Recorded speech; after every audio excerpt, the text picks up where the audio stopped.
My name is Trish Alderman. I recently retired, and so I'm discovering who I am at this point in my life to have some free time.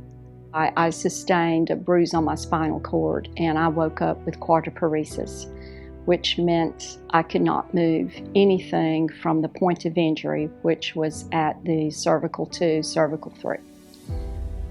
I was transferred to a physical therapy rehabilitation unit. It was a long, very painful, very arduous recovery. I did not walk for 4 months unassisted. When I began to walk, my entire body was filled with pain. Basically on my own, working every day, trying to learn to walk again, to feed myself, to dress myself, to brush my own teeth.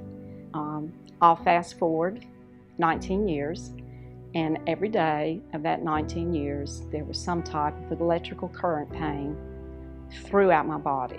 I had chronic muscle and full body spasms. I would work so hard in physical therapy that I would then have full body spasms where I would say, the bed is shaking.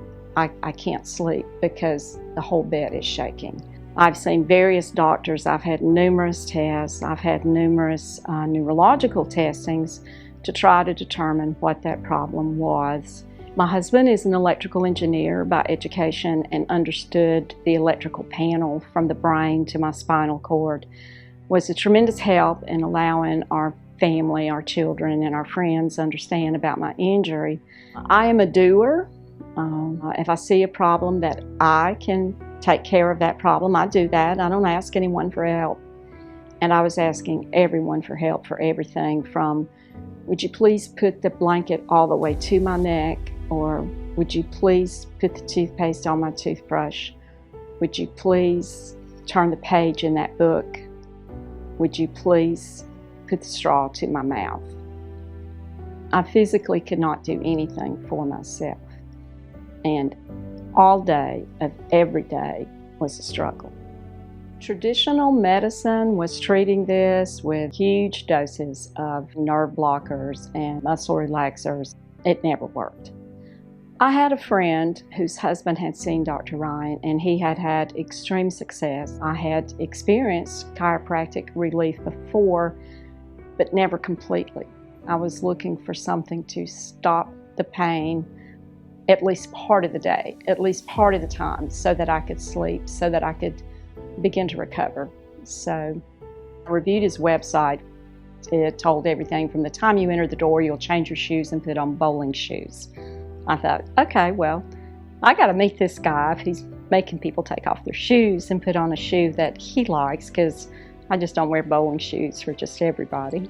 The first thing I noticed was that he listened. He was a very good listener. The first time he took x-rays, they were taken differently. They were just shot from different positions than anyone else. He was also inputting data into his computer. I'm a big data person. So on my first day of my first adjustment, he explained everything as to what he thought he could do to give me relief.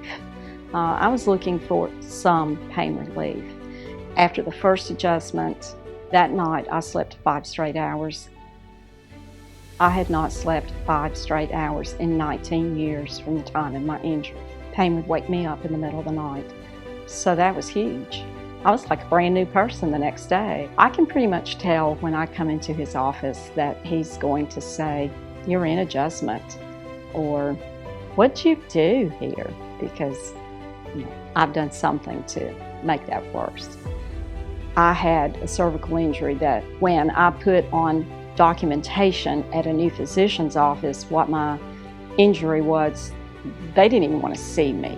It's kind of scary on paper. He didn't shy from that at all. I think if he helped me, I think he can clearly help anyone else who is suffering, particularly when that's a cervical injury. He said, "We'll see if we can help," and he could.